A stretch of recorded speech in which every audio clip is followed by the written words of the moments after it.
आज आपण करतोय ब्लॅक पावभाजी। ब्लॅक पावभाजी करण्यासाठी मी इथे घेतले 2 मोठे बटाटे, 1/4 फ्लॉवर, त्याच्यानंतर ढोबळी मिरची आणि फ्रोझन बटाटा। या सगळ्यांना मी तेलामध्ये मंद आचेवर आधी परतून घेतोय। नमस्कार मित्रांनो, आज आपण करतोय ब्लॅक पावभाजी। ब्लॅक पावभाजी करण्यासाठी मी घेतले ते 2 बटाटे, त्यांचे काप केलेत बारीकसे, फ्लॉवर घेतलाय, मटार घेतलाय, तो फ्रोझन बटाटा घेतलाय। नमस्कार मित्रांनो, आज आपण करतोय ब्लॅक पावभाजी। ब्लॅक पावभाजी करण्यासाठी मी घेतले तिथे 2 मोठेसे बटाटे, त्यांचे काप केलेत बारीक बारीक, त्याच्यानंतर घेतलाय फ्रोझन मटार, फ्लॉवर आणि ढोबळी मिरची। या सगळ्यांना तेलामध्ये मी मंद आचेमध्ये परततोय। थोडासा आपण परतताना पावभाजीचा मसालाही टाकूयात आणि परत मसाला टाकल्यानंतर थोडंसं आपण पुन्हा परतूयात। छानसा तांबूस कलर आलेला आहे मित्रांनो। परतून झाल्याच्या नंतर आपण काय करूयात, याला कुकरच्या भांड्यामध्ये लावूयात आणि आपण 3 ते 4 शिट्ट्या करणार आहोत। कुकरच्या शिट्ट्या हे सगळं आपण परतलेलं कुकरच्या शिट्टीला लावणार आहोत आणि 3 ते 4 कुकरच्या शिट्ट्या करणार आहोत। मिक्सरच्या भांड्यामध्ये आपण घेतलाय टोमॅटो, मी अर्धाच टोमॅटो घेतलाय लाल बुंद असा, त्याच्यानंतर घेतलंय मी आलं, बारीक चिरलेली कोथिंबीर आणि लसणाच्या पाकळ्या, 4-5 पाकळ्या घेतल्यात। या सगळ्यांचं आपण मिक्सर मध्ये वाटण करूयात। एक कांदा सुद्धा टाकलेला आहे आपण बारीक चिरून। आता या सगळ्यांचं आपण वाटण करूया। आता आपण पावभाजी करायला घेऊया। आपण करतोय आज ब्लॅक पावभाजी। आता मी काय केलंय, थोडंसं तेल टाकलेलं आहे, तेल थोडंसं गरम होऊया, त्याचसोबत मी टाकतोय थोडंसं अमूल बटर। एक लक्षात घ्या, अमूल बटर आपल्याला जास्त वापरायचं आहे पावभाजी करताना, कारण त्याची जी चव आहे ती छानशी भाजीमध्ये उतरते। मिक्सर मधून आपण जी पेस्ट काढलेली आहे आले लसूण कांदा यांची, ती आता मी या तेलामध्ये टाकलेली आहे। आता आपल्याला हे छानसं परतावायचं आहे तेलामध्ये।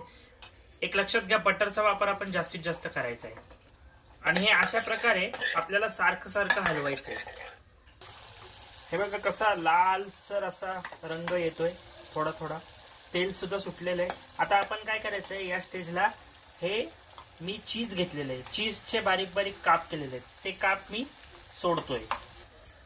बघा कसं तेल सुटलेलं आहे भाजीला। आता आपण काय करायचंय, थोडा मसाला ऍड करायचा आहे। मी पावभाजी ब्लॅक पावभाजी करण्यासाठी इथं घेतलाय गरम मसाला, हा घरी केलेला गरम मसाला आहे, त्याच्याच बरोबर हा गोडा मसाला आणि हा बघा पावभाजीचा काळदरेचा विकतचा मसाला। हे 3 मसाले आपल्याला एकत्र करून टाकायचे आणि लक्षात घ्या, अमूल बटर आपण जास्त टाकतोय, त्यामुळे मिठाचं प्रमाण कमी करायचंय, कारण अमूल बटर हे खारट गुणधर्म आहे, त्यामुळे आपण मीठ थोडंच टाकूया। हे बघा कसा रंग छानसा ब्लॅक ब्लॅक आलेला आहे आपल्या पावभाजीचा, हे 3 मसाले सोडल्यावर। आता ह्याला छानसा आपण परतूया। थोडंसं आपण पाणी टाकायचंय परतताना, पाणी टाकायचं ह्याच्यासाठी आपला मसाला खाली लागता कामा नये, त्यामुळे थोडं थोडं पाणी टाकायचं आणि परतत राहायचं। हे बघा मी या स्टेजला परत अमूल बटर टाकलेलं आहे आणि आपण मिठाचा वापर करणार आहे। मी म्हटल्याप्रमाणे मीठ आपण थोडंच वापरायचं आहे, अमूल बटर खारट असल्यामुळे। छानसं असं तेल सुटलेलं आहे आणि रंग पण बघा किती छानसा आलेला आहे भाजीला, छान मस्त तेलाचा तवंग दिसतोय आपल्याला वरती तरंगताना। आपल्याला हा छानसा मसाला परतू द्यायचा आहे। एक लक्षात घ्या, आपण भाजी टाकण्याची घाई लगेच नको करायला, कारण मसाला कच्चा राहता कामा नये। हे बघा आपल्या भाजीला छानसा तवंग सुटलेला आहे, रंग पण किती सुरेख दिसतोय। आता आपण काय करणार आहोत, कुकरला लावलेलं जे आपलं मिश्रण आहे, बटाटा, ढोबळी मिरची, फ्रोझन वाटाणा, हे सगळं कुकरला आपण 3 शिट्ट्या केल्या आणि स्मॅश करून आपण आता परतून घेऊयात कढई। आता आपण हे सर्व छानसं एकजीव करणार आहोत आणि पाणी लगेच टाकायचं नाहीये, ह्याला आपण एक 4 ते 5 मिनिटं मंद आचेवर चांगलं हलवत हलवत एकजीव करणार आहोत। मसाला भाजीला लागला, चांगलं परतला, तेल सुटलं, त्याच्यानंतर आपण पाणी टाकूयात। असं छान आपण असं हलवूयात।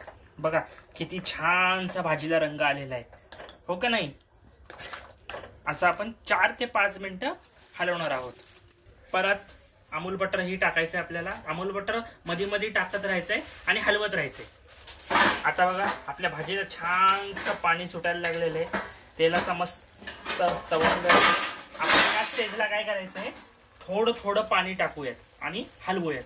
आपण काय केलेलं आहे, मिक्सर मध्ये जो सारण काढलं होतं, लसूण आलं पेस्ट, त्याचंच पाणी आपण टाकूयात पहिल्यांदा. आणि आता थोडं थोडं करत छान असं 5 ते 7 मिनिटं परत परतूयात मंद आचेवर. साधारणतः आपल्याला एवढंच, जास्त पातळ करायचं नाहीये, थोडंच पाणी टाकायचंय, कारण पावभाजी ही घट्ट असते. आता आपण काय करूयात, ह्याच्यावरती एक झाकण ठेवूयात आणि 10 ते 15 मिनिटं मंद आचेवर त्याला परतू देऊया. हे बघा भाजीला काय छान असा तवंग आलेला आहे, छान भाजी परतलेली आहे. आता आपण काय करूयात, कोथिंबीर टाकूयात वरतून आणि दुसरीकडे आपण पाव भाजूला घेऊयात आणि सर्व करूया गरम गरम. आपली तयार आहे पावभाजी. बघा किती सुंदर असा कलर झालाय. ही आपली तयार आहे ब्लॅक पावभाजी.